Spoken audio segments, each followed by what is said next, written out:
നമസ്കാരം, ശ്രീജറായാണ്. ആദ്യത്തെ ഈ വീഡിയോ ഒന്ന് കണ്ടു നോക്കട്ടെ, എന്നിട്ട് ഒരു മറുപടി പറയാൻ വേണ്ടി വന്നേക്കാണ്. തൃശ്ശൂർ വെടിക്കെട്ട് ദുരന്തം, മരണപ്പെട്ടവരുടെ കുടുംബങ്ങൾക്ക് 1 ലക്ഷം രൂപയും പരിക്കേറ്റവരുടെ കുടുംബങ്ങൾക്ക് 50,000 രൂപയും ധനസഹായം പ്രഖ്യാപിച്ച് ബഹുമാനപ്പെട്ട MA യൂസഫ് അലി സാഹിബ്. അള്ളാഹു താല അദ്ദേഹത്തിന് ആഫിയത്തും ആരോഗ്യം ദീർഘായുസ്സും നൽകട്ടെ എന്ന് ആത്മാർത്ഥമായി പ്രാർത്ഥിക്കുകയാണ്. എൻ്റെ ഒരേ ഒരു ചോദ്യമുള്ളൂ. ശശികല ടീച്ചർ, RV ബാബു, വിദ്യാസാഗർ ഗുരുമൂർത്തി, ലക്ഷ്മി കാനത്താൻ്റെ കോനോത്ത്, അതുപോലെ തന്നെ പ്രതീഷ് വിശ്വനാഥ് അടക്കമുള്ള സോഷ്യൽ മീഡിയയിൽ രാവും പകലും ഹിന്ദുവിനെ ഉണർത്താനും ഉയർത്താനും വേണ്ടി നടക്കുന്ന മനുഷ്യരെ ലക്ഷക്കണക്കിന് ആളുകൾ നിങ്ങളുടെ മെമ്പർമാരായിട്ടില്ലേ? ഈ മരണപ്പെട്ടതിൽ ഒരാൾ പോലും മുസൽമാനോ ക്രിസ്ത്യാനിയോ ഇല്ല. എന്തിനാ അങ്ങനെ പറഞ്ഞത്? നിങ്ങൾ കഷ്ടപ്പെടുന്ന അധ്വാനിക്കുന്ന പൈസ ഏതെങ്കിലും മുസൽമാനും ക്രിസ്ത്യാനിക്കും പോകണമെന്നുള്ള ടെൻഷനും വേണ്ട. ഈ മരണപ്പെട്ട പാവങ്ങളുടെ കുടുംബത്തിന് നിങ്ങളുടെ വക എന്തെങ്കിലും ഉണ്ടോ? വീഡിയോ നിങ്ങളെല്ലാവരും കണ്ടല്ല. വീഡിയോ കണ്ടിട്ട് നിങ്ങൾക്ക് എന്താണ് തോന്നിയത്? എനിക്ക് തോന്നിയൊരു കാര്യം പറയാൻ വേണ്ടിയാണ് ഞാൻ വന്നത്. ഈ ദുരന്തം ഉണ്ടായിട്ട് 1-2 ദിവസമായിട്ടുള്ളൂ. അതിനിടയിൽ തന്നെ ഇത്തരത്തിലൊരു വീഡിയോ വരണമെങ്കിൽ അതായത് സഹായ സംബന്ധമായ വീഡിയോ ആണ്.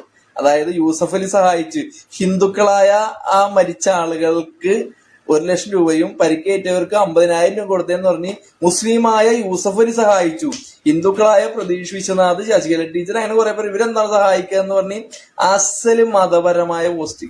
ഒരു ദിവസമായിട്ടുള്ള സംഭവം നടന്നിട്ട് ഇതിന്റെ ഇടയ്ക്ക് ഇത്തരത്തിലൊരു വീഡിയോ ഇടാനുള്ള ചേതോവികാരം എന്താണെന്ന് ഉസ്താദ് ഒന്ന് വ്യക്തമാക്കണം. ഈ വീഡിയോ പറയണ ഉസ്താദ് എന്റെ പോസ്റ്റിലേക്ക് ഒന്ന് കമന്റ് ഇടുന്ന ആളാണ്. വളരെ മാന്യമായിട്ട് കമന്റ് ഇടുന്ന ആളാണ്, മോശമായിട്ടൊന്നുമല്ല. പുള്ളിക്ക് ഞാൻ പറയണതിനെതിരെ വന്നിട്ട് പല സംഭവങ്ങളൊന്നും കമന്റ് ഇടുന്ന ആളാണ്. ഇദ്ദേഹത്തോടുള്ള ചോദ്യം, എന്തടിസ്ഥാനത്തിലാണ് ഈ വീഡിയോ ഇടാനുള്ള ഒരു തങ്ങുണ്ടായ ചേതോവികാരം എന്ന് പറയണം. ഒരു ദിവസമായിട്ടുണ്ടാ ഈ ഒരു അപകടം നടന്നിട്ട്. അതിനകത്ത് ഈ യൂസഫ് അലി നിങ്ങൾക്ക് ഒരു മനുഷ്യനായിട്ട് കണ്ടൂടെ? നിങ്ങൾ അദ്ദേഹത്തെ ഒരു മതപരമായിട്ട് മതത്തിന്റെ ആളായിട്ട് കാണുമ്പോഴാണ് നിങ്ങളുടെ മനസ്സിൽ ആ മതം നിറഞ്ഞ് കവിയണോണ്ടാണ് അത് മതപരമായിട്ട് നിങ്ങൾ ചിന്തിക്കുന്നത്. യൂസഫ് അലി എന്ന് പറഞ്ഞ ആള് മുസ്ലിങ്ങൾക്ക് മാത്രമല്ല എല്ലാവർക്കും തൊഴിൽ കൊടുക്കുന്ന ആളല്ലേ. അദ്ദേഹത്തിനോട് പലതരത്തിലുള്ള ആളുകൾ ജീവിക്കണില്ലേ? അദ്ദേഹത്തിന്റെ ബിസിനസ് രക്ഷപ്പെടാൻ വേണ്ടി, ബിസിനസ് വളരാൻ വേണ്ടി ഹിന്ദുക്കളും ക്രിസ്ത്യാനികളും എല്ലാവരും കഷ്ടപ്പെടണില്ലേ?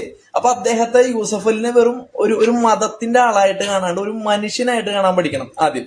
പിന്നെ താങ്കളോട് പറയാനുള്ളത്, എന്റെ പൊന്നുമച്ചാനെ, ഈ നമ്മുടെ പ്രധാനമന്ത്രി കേന്ദ്ര സർക്കാർ മരിച്ചവർക്ക് 2 ലക്ഷം രൂപയും അതുപോലെ തന്നെ പരിക്കേറ്റവർക്ക് 50,000 രൂപ കൊടുത്ത്, ഈ കൊടുക്കണ പൈസ ഹിന്ദുവിന്റെയും മുസൽമാന്റെയും ക്രിസ്ത്യാനിയെ കൊടുക്കണ നികുതി പണത്തിൽ നിന്നാണ്. കേരള സർക്കാർ 10 ലക്ഷം രൂപ കൊടുക്കാന്ന് പറയുന്നുണ്ട്. ഈ കൊടുക്കണ കാശാരാണ്? ഇതൊക്കെ നമ്മൾ ഹിന്ദുവും മുസ്ലിമും ക്രിസ്ത്യാനിയൊക്കെ കൊടുക്കണ ആ പൈസയുടെ ഭാഗം തന്നെയാണ്. അപ്പൊ ഇതിനകത്ത് ഹിന്ദു മുസ്ലിം ക്രിസ്ത്യാനിക്ക് ഇതിനകത്ത് ചേർക്കേണ്ട. മരിച്ച ഹിന്ദു സഹോദരന്മാര് കൊടുത്ത മുസ്ലിം ഇവര് കൊടുത്തു എന്നൊക്കെ പറഞ്ഞ് ഇത്തരത്തിലുള്ള വീഡിയോ ഇടണം എന്ന് വെച്ചിട്ടുണ്ടല്ല. സത്യം പറയാലോ ഉസ്താദ്, നിങ്ങളുടെ മനസ്സിൽ ഈ മതം നിറഞ്ഞ് കവിഞ്ഞിരിക്കണോണ്ടാണ്. ഇല്ലെങ്കിൽ ഈ സമയത്ത് ഇത്തരത്തിലൊരു വീഡിയോ ഇടേണ്ട ആവശ്യം നിങ്ങൾക്കില്ല. ഇന്ന് സുരേഷ് ഗോപി സ്വന്തം അവിടുത്തെ MP ആണ്, സ്വന്തം കയ്യിൽ നിന്ന് എടുത്ത് മരിച്ചവർക്ക് 1 ലക്ഷം രൂപ വീതം കൊടുക്കാന്ന് പറഞ്ഞിട്ടുണ്ട്. അത് ഏത് വിഭാഗത്തിൽ പെടുത്തണം? ഹിന്ദു കൊടുത്തെന്ന് പറയണോ? അങ്ങനെ പറയേണ്ട ആവശ്യമില്ല. അത് നമ്മുടെ മന്ത്രിയാണ്, അല്ലെങ്കിൽ നമ്മുടെ നാട്ടുകാരനാണ്, മനുഷ്യനാണ്, സ്നേഹമുള്ളവനാണ്. അത് കൊടുത്തപ്പോ ആ രീതിയിൽ പറയണം. അല്ലാണ്ട് അവിടെ ഹിന്ദു മുസ്ലിം എന്നൊക്കെ ഈ ദുരന്തത്തിന്റെ സമയത്ത് നിങ്ങൾ ചേർത്ത് വീഡിയോ ഉണ്ടാക്കി റീച്ച് ഉണ്ടാക്കണമെങ്കിൽ നിങ്ങളുടെ മനസ്സിൽ ഉസ്താദെ എന്തൊക്കെ ചീഞ്ഞ നാരണ കൊണ്ടാണ്. അല്ലെങ്കിൽ ഇത്തരത്തിലുള്ള വീഡിയോ ഇടേണ്ട ആവശ്യമില്ല. ഈ സത്യം പറഞ്ഞ ഈ വീഡിയോ ഞാൻ കണ്ടിട്ട് ഉസ്താദിന്റെ പേജിൽ പോയി നോക്കി. ഇപ്പൊ ആ വീഡിയോ കാണണില്ല. ഇനി ഇതേതായാലും AI ഒന്നുമല്ലെന്നാണ് എനിക്ക് തോന്നുന്നത്. കണ്ടാലേ നമുക്ക് മനസ്സിലാവും AI അല്ല. ആ ഉസ്താദിന്റെ ശബ്ദത്തിൽ ഉസ്താദ് ഇട്ട വീഡിയോ തന്നെയാണ്. അത് എന്തുകൊണ്ട് ഡിലീറ്റ് ആക്കിയെന്ന് അറിയില്ല. ഡിലീറ്റ് ആക്കിയതിനെ കുറിച്ച് ഒരു വീഡിയോയാ മറ്റൊന്നും കണ്ടിട്ടില്ല. അപ്പൊ ഉസ്താദ് വളരെ മോശം വീഡിയോ ആയി പോയി. മതപരമായിട്ട് നിങ്ങൾ ചിന്തിക്കണതിന്റെ ഏറ്റവും വലിയ ഉദാഹരണം ആ വീഡിയോ എന്ന് മനസ്സിലാക്കണത്.